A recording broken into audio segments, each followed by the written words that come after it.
क्या खाएं कि बच्चा हमारा तेज़ दिमाग का हो? तो बच्चे के तेज़ दिमाग के लिए गर्भवती महिलाओं को चाहिए संतुलित आहार, जिसमें ड्राई फ्रूट, हरे पत्तेदार सब्जियां और जो सबसे ज़रूरी है बच्चे के ब्रेन डेवलपमेंट के लिए, बच्चे के तेज़ दिमाग के लिए, वो है DHA पाउडर, जिसे आप ऑनलाइन परचेज कर सकते हैं। लिंक हमारे वीडियो की डिस्क्रिप्शन और कमेंट बॉक्स में दिया है, जहां से जाके आप इस DHA पाउडर को खरीद सकते हैं। ये पाउडर जिन महिलाओं को दूध नहीं बनता उन्हें भी लेना चाहिए, क्योंकि यह लैक्टेशन में भी मदद करता है, दूध बनाता है। नमस्कार दोस्तों, मैं आप सभी का वही चिर परिचित दोस्त उपस्थित हूँ आप सभी की सेवा में एक और महत्वपूर्ण वीडियो के साथ। जी हाँ फ्रेंड्स, हमारा आज का टॉपिक है क्या प्रेगनेंसी में आम खाया जा सकता है या नहीं। प्रेगनेंसी में कच्चा आम खाना सेफ है या नहीं। प्रेगनेंसी में पका हुआ आम सेफ है या नहीं। जानेंगे कुछ ऐसे ही सवालों का जवाब। प्रेगनेंसी के दौरान डाइट को लेकर महिलाओं को बहुत सतर्क रहना पड़ता है। क्या खाना है और क्या नहीं खाना चाहिए, इस तरह के सवाल मन में बहुत आते हैं। गर्भावस्था में आम के सेवन को लेकर भी कई तरह की राय है। क्या सच है, आइए जानते हैं। तो चलिए शुरू करते हैं।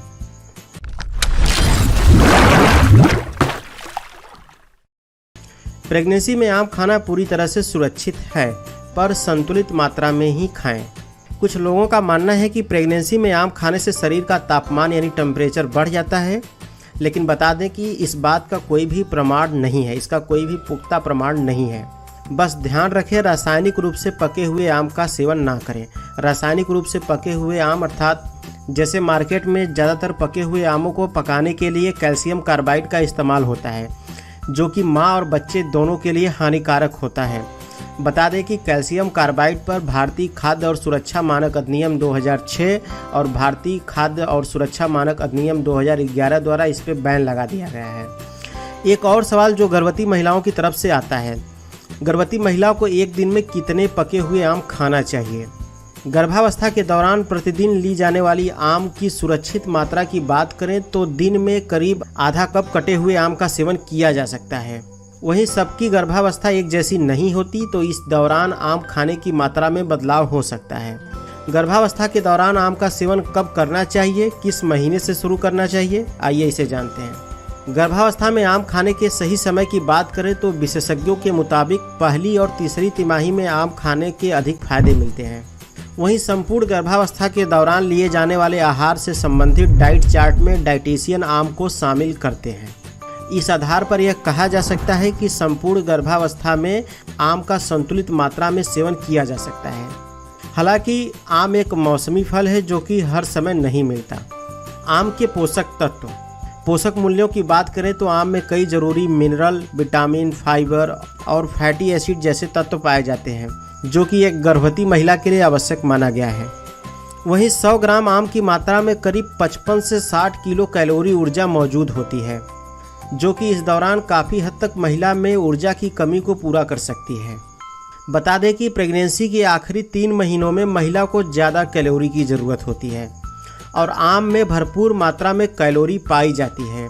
यह गर्भवती महिला के ज़रूरतों को पूरा कर सकता है। यही नहीं, यह गर्भवती महिलाओं में होने वाले मॉर्निंग सिकनेस को भी दूर करता है। फलों के राजा आम में iron, vitamin C, vitamin A, vitamin B6, potassium और फोलिक एसिड भी भरपूर मात्रा में पाई जाती है। और फोलिक एसिड और आयरन गर्भवती महिलाओं के लिए कितना ज़रूरी होता है, आप इस बात से अंदाज़ा लगा सकते हैं कि महिला जब प्रेग्नेंट हुई होती है तब से लेकर बच्चे की डिलीवरी तक डेली 1 गोली आयरन और फोलिक एसिड का दिया जाता है। इस तरह से देखा जाए तो आम में आयरन भी मौजूद होता है और फोलिक एसिड भी भरपूर मात्रा में होता है, जो गर्भवती महिला और उसके पेट में पल रहे बच्चे दोनों के लिए न सिर्फ फायदेमंद है बल्कि अति आवश्यक भी है। बता दें कि भ्रूण अर्थात बच्चे के विकास के लिए फोलिक एसिड बेहद ही जरूरी है। फोलिक एसिड भ्रूण के विकास में सहायक होता है। यही नहीं, इसके इस्तेमाल से बच्चे में न्यूरल ट्यूब डिफेक्ट होने का खतरा भी कम हो जाता है। आइए जान लेते हैं गर्भावस्था में आम खाने के कुछ फायदों के बारे में। एनीमिया से बचाव करता है। एनीमिया अर्थात हीमोग्लोबिन की कमी का खतरा गर्भवती महिलाओं में बनी रहती है। हीमोग्लोबिन की कमी आयरन की कमी के कारण होता है। आम में प्रचुर मात्रा में आयरन मौजूद होता है। पाचन करे सुधार। जी हाँ दोस्तों, आम फाइबर का भी एक अच्छा स्रोत है। डाइटरी फाइबर की मौजूदगी के कारण ये पाचन में सुधार करने में भी काफ़ी हद तक मदद कर सकता है। वहीं ये कब्ज की समस्या से भी राहत दिलाने में मदद करता है। ऐसे में यह कहना गलत नहीं होगा कि गर्भावस्था के दौरान होने वाली कब्ज की समस्या को दूर करने के लिए आम लाभकारी साबित हो सकता है। इसके अलावा आम ऑक्सीडेंट से होता है भरपूर। जी हाँ फ्रेंड्स, आम में अच्छी मात्रा में विटामिन सी मौजूद होता है। विटामिन सी एक बेहतरीन ऑक्सीडेंट है जो भ्रूण के विकास में सहायक है और समय से पूर्व जन्म की आशंका को दूर करने में मदद कर सकता है। इसलिए आम के बारे में कहा जाता है कि आम खाने से 9 महीने से पहले प्रसव से भी सुरक्षा मिलती है। जी हाँ फ्रेंड्स, आम है मैग्नीशियम का अच्छा स्रोत। विशेषज्ञों के मुताबिक गर्भावस्था में अन्य जरूरी पोषक तत्वों के साथ मैग्नीशियम भी बहुत आवश्यक होता है। यह भ्रूण के विकास में आने वाली अवरोधों को दूर करने में मदद कर सकता है। साथ ही गर्भावस्था के दौरान रक्तचाप विकार जैसे प्रीक्लैम्सिया से बचाव करने में सहायक है।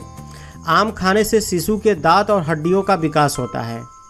जी हाँ फ्रेंड्स, आम में कार्बोहाइड्रेट भी अच्छी मात्रा में होती है, जिससे अगर गर्भवती महिला का वजन कम है तो उसे बढ़ाया जा सकता है। आइए अब जानते हैं कुछ सावधानियां और आम के नुकसान। ऐसी गर्भवती महिलाएं जिन्हें पहले से शुगर की शिकायत है, उन्हें आम का सेवन नहीं करना चाहिए क्योंकि इससे शुगर और बढ़ सकता है। कई बार देखा गया है गर्भावस्था के दौरान महिलाओं में मधुमेह की शिकायत हो जाती है। ऐसे में उन्हें आम का सेवन नहीं करना चाहिए। हालांकि आम का ग्लाइसेमिक इंडेक्स मध्यम है, लेकिन अधिक मात्रा में सेवन गर्भावस्था में डायबिटीज़ का खतरा पैदा कर सकता है या उसे और बढ़ा सकता है, जिसकी वजह से अर्ली प्रेगनेंसी का खतरा होता है। गर्भावस्था में जो डायबिटीज़ या शुगर होता है उसे जेस्टेशनल डायबिटीज़ बोला जाता है। ये खास तरह का डायबिटीज़ होता है जो सिर्फ गर्भावस्था में होता है, जिसे जेस्टेशनल डायबिटीज़ बोला जाता है और यह जेस्टेशनल डायबिटीज़ किसी भी महिला को हो सकता है। जेस्टेशनल डायबिटीज़ का मुख्य कारण हार्मोनल डिसबैलेंस और चेंजेस है। जी हाँ फ्रेंड्स, जैसा कि आप सभी को पता होगा कि गर्भावस्था के दौरान बहुत सारे हार्मोनल चेंजेस होते हैं। यही कारण है कि डॉक्टर हीमोग्लोबिन की जांच के अलावा शुगर की भी जांच करते रहते हैं ड्यूरिंग प्रेगनेंसी, और इसी आधार पर आपको डाइट फूड भी सजेस्ट किया जाता है। अगर तो during pregnancy period pancreas decrease insulin production so increase glucose in blood stream, तो ऐसे में सभी प्रकार के मीठे खाद्य पदार्थ ना लेने या कम से कम मात्रा में लेने की सलाह दी जाती है। अब चूंकि आम भी मीठा होता है, हालांकि इसका ग्लाइसेमिक इंडेक्स मध्यम होता है, फिर भी एहतियातन जेस्टेशनल डायबिटीज़ में इसे ना लेने या कम से कम लेने की सलाह दी जाती है।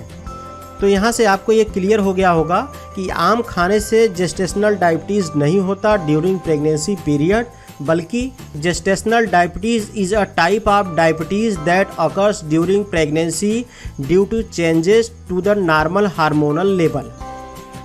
तो इस आधार पर हम आम ही नहीं बल्कि कोई भी खाद्य पदार्थ जो कि ज़्यादा मीठा है तो उसे जेस्टेशनल डायबिटीज़ में नहीं खाना चाहिए। एक और बात, यूट्यूब इंटरनेट पे कुछ महान लोग ये बताते हैं कि प्रेगनेंसी में आम खाने से शुगर या डायबिटीज़ होता है, तो ये बात पूरी तरीके से गलत है। एक बात और, जेस्टेशनल डायबिटीज़ सिर्फ प्रेगनेंसी पीरियड तक ही होता है और इसका मुख्य कारण है हार्मोनल चेंजेस, जो कि ड्यूरिंग प्रेगनेंसी पीरियड हर महिला के अंदर हार्मोनल चेंजेस होते हैं और यह किसी भी महिला को हो सकता है। और जिन्हें जेस्टेशनल डायबिटीज़ हो गया है वे महिलाएं फिजिकल एक्टिविटी करती रहें, अर्थात शारीरिक मेहनत करती रहें। ऐसा नहीं कि कोई भी शारीरिक मेहनत करें। प्रेगनेंसी में जो शारीरिक मेहनत बच्चे और माँ दोनों के लिए सेफ हो वही शारीरिक मेहनत करें। इससे जेस्टेशनल डायबिटीज़ कंट्रोल में रहता है। नोट, जेस्टेशनल डायबिटीज़ भी एक कारण होता है अर्ली प्रेगनेंसी का, अर्थात समय से पहले बच्चा पैदा होना। इसको आप ध्यान रख लें। जेस्टेशनल डायबिटीज़ भी एक कारण होता है अर्ली प्रेगनेंसी का और यही कारण है कि डॉक्टर समय समय पर हीमोग्लोबिन की जांच के अलावा शुगर की भी जांच करते रहते हैं। इसलिए ब्लड ग्लूकोज की जांच बीच बीच में ज़रूर कराती रहें। आइए फ्रेंड्स, आम के कुछ और नुकसान और कमियों के बारे में जान लेते हैं ड्यूरिंग प्रेगनेंसी पीरियड। जी हाँ दोस्तों, अधिक मात्रा में आम खाने से डायरिया होने का खतरा होता है।